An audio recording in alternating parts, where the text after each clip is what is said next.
wanted to make this video because I think my video will be a little bit more interesting for you than the video that I posted the other day, which was a good video to teach you about the worm factory, but now I want to show you the worm factory from our classroom. And so this is what it looks like. Okay, it's got 4 legs, it's got a bin, it's got a lid, and inside are a lot of worms. Lots and lots and lots and lots of worms. Oh, and I gotta go get something. Hang on. Oh.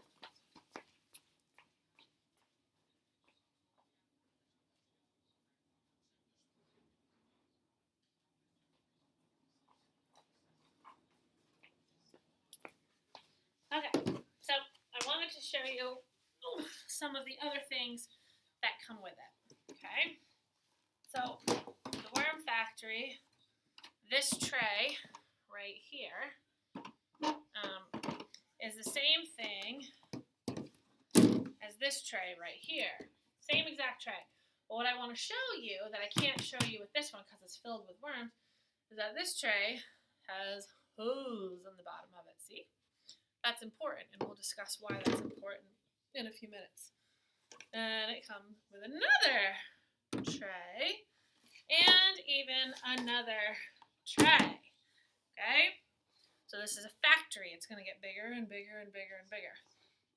Some other things that this worm factory came with are, this is a thermometer so I can see how hot or cold it is inside the worm factory.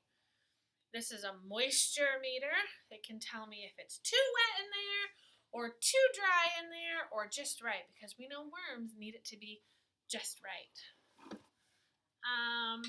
It also came with a cool rake and then some other stuff that I can use for bedding, like some of this coconut husk that needs to be watered down and broken apart. Some rock dust. Yes, this is actual rocks that have been ground down to a dust. Worms need to eat rocks and rock dust for a very important reason. One reason is because worms don't have teeth. Okay, they don't have teeth. So they eat this stuff, okay, and it goes into their body. I think it goes into their gallbladder. I think it goes into their gallbladder. Now I have to go back and check. Well, anyway, and as the food that they're eating passes through the gallbladder, the rock dust acts like teeth and breaks down and grinds down the food even finer before passing through the rest of the worm and eventually out the other end to become soil. Okay? So rock dust for worms is like teeth for us. Okay? And this is the same type of thing. This is called humus. And this is volcanic rock. It's in larger chunks like this. And this actually kind of just keeps like air pockets and keeps all the bedding and everything in here nice and fluffy. So it doesn't get packed down like thick ball of mushy mud. All right? So those are the things that came with the worm factory. Now, inside, I might have to angle the camera a little bit. Hang on. Okay. Inside, you're not going to be able to see me. You can be able to see inside the worms inside the factory, though. I have some damp newspaper. Okay. And in here, if you see bugs crawling around, those are our isopods. Oh, where'd it go? Whoop. Get up here. Isopod. Whoop. I'm trying to show you, but it won't stay still. Isopod. Okay. They're in there because we studied isopods a little bit too. And I also want to show you, you can see a lot of food scraps and paper scraps and everything in here. Like here's a piece of grape. Here's a piece of carrot. There's a half an apple buried down here. Another piece of carrot over here. Lots of pieces of shredded newspaper. And just lots and lots and lots and lots of worms. And I'm going to show you how many worms in just a minute. But another thing that I learned about feeding these worms is that it's really not a great idea to put in food scraps sort of this big. Because it would take the worm months and months and months to break that down. Okay? So these big pieces of carrot are really only in there for the isopods. The isopods actually like the carrot more. The worms will eat it. It will just take forever. And like this cucumber, even though cucumbers are soft, still we want to make it as easy as possible on the worms to eat this stuff. So we're going to we'd have to slice this up into really small pieces, okay, to put it inside the worm factory. Now there are like 1,500 worms in here. That is 1,000 plus 500 more worms in this factory. And there's about a dozen or so isopods, and there's some night crawlers in here too. Night crawlers don't typically like the worm factory because it's not cold enough and it's not deep enough, but I didn't have anywhere else to put them. So, and I couldn't put them outside yet. So they're in here too. And this baby is just loaded. They're way down deep. They crawl pretty deep. And over here, I don't know if you can see, but I've got chopped up grapes and cucumbers over here. Here's a worm. And there are so many worms in here. I mean, but they bury themselves. I can just see movement in the dirt everywhere every time I shuffle through. There's just worms everywhere. Let me see if I can find a big clump of them. They all tend to hide in one spot together. And then you eventually find like a whole nest full of them.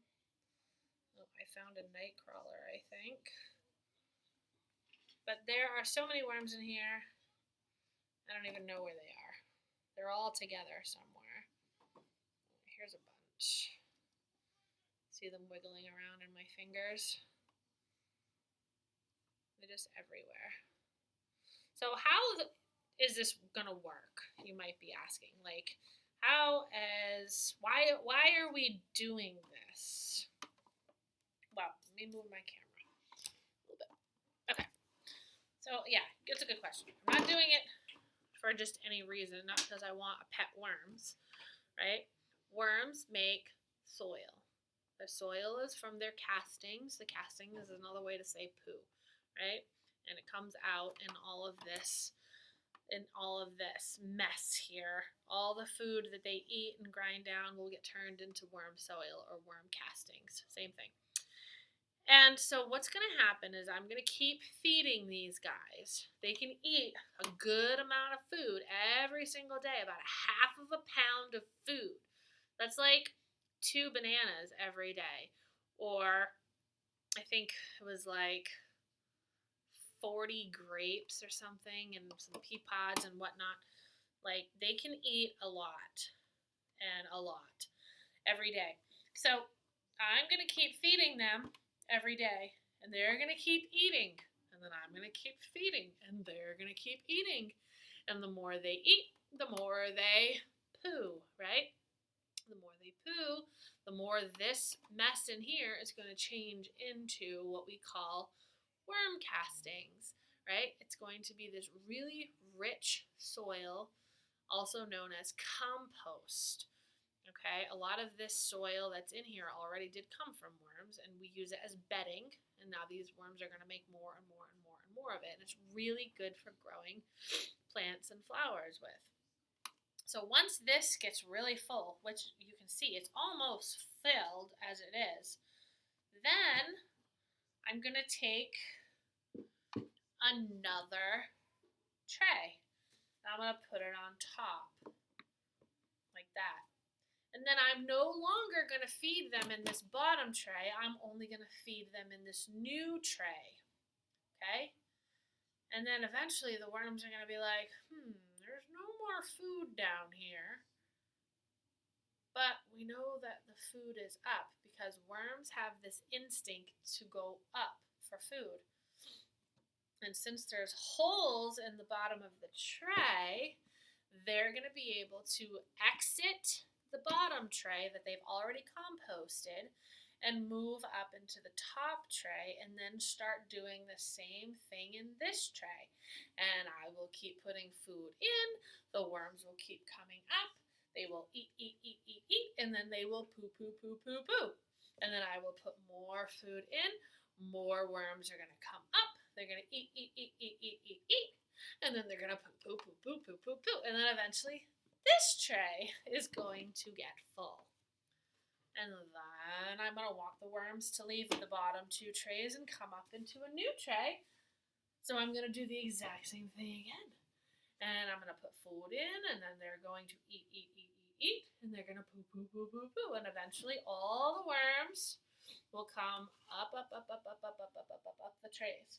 And then in a couple months, all the worms eventually will have exited this tray and have made their way up to the top layer, so I won't have to sort out the worms from the compost, They'll do it for me, and I will have trays full of amazing, rich, delicious for plants and flowers compost. And then we'll put them in the garden. And all the plants that we plant and everything can go, and I'll send you some finished compost when it's all done. And now that there's so many worms in here, it won't even take that long to do. It won't take that long at all. So, and there really are. I mean, I put the worms in on Thursday, and there were so many. A lot of them have leaked out into the bottom here. Oh dear, but that's okay.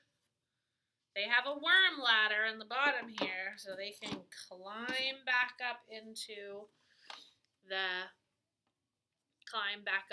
the tray when they're ready to find some more food to eat, because they know instinctively that they need to go up. So that is the worm factory. Hopefully that makes a little bit more sense to you than the video that I sent, but it was all I could find at the time. Oh, and the other thing is that I'm going to make sure, too, that when I feed them, like today, we fed them here in this corner, okay? So I'm suspecting tomorrow at this very same time, I'm going to come to this corner and there's going to be, 1,000 worms over here chowing down, okay, and composting all of this food down. But I'm not going to feed them here again. I'll probably bring it over to this corner, because what I want to happen is when they get hungry again, is I want them to travel through the bin and now start composting over in this corner. And then I'll put food in this corner and then make them travel through the bin to compost in this corner. So that way, every single day, they have to find which corner of the bin their food is in, and that will keep the worms, because they clump together. That's why I'm having trouble finding them, is because I know that there's about 500 around just all by themselves, but there's 1,000 of them all together right now, chowing down on something, and that's why they're kind of difficult to find. They're in here, I promise. They're probably all under these fresh grapes and cucumbers I just put in there about an hour ago. That's probably where most of them are. But anyhow, this doesn't get smelly or stinky. It's not too wet and it's not too dry. There's no flies or anything on it. The little isopods, here's a little isopod that when it gets, I can't pick it up. Where'd it go? When it gets scared, it rolls up into a ball. See that? It's a bug. When it gets scared, it rolls up. Oh, it's opening up. Isn't that cool? They're funny. I like the isopods. But they're happy as can be in here. And so, yep, that's the worm factory. Now you know how they use rock dust as teeth. I keep this piece of damp paper on there just to help keep it nice and moist in there. I'll give it a few squirts. And, oh, there's worms on my lid. They must have been stuck to the paper. Get back in there. Look at the worms on the lid. Poor little guys are going to dry up. I got to be more careful when I remove the paper. Come on out. Come on out. Okay, let me get them nice and moist again. And that is the worm factory. Pretty cool, eh? They like it dark, right? That's why this is black. They like it dark and they like it cool, right? So they can't be outside, especially in the summer, or anywhere where it's going to get very warm. They cannot be in the sun. So I typically keep this out in the hallway because out in the hallway it's pretty dark, especially in my little corner here. And the temperature always stays right around the same. The sun shines in this classroom and heats this classroom up, and these worms wouldn't like it. They like it about 65 degrees, and that's about it. So, I hope you liked that better. And you can do the same type of thing at home with your worm jar. I'm going to send you some worms, okay? Let me know when you're ready for me to send you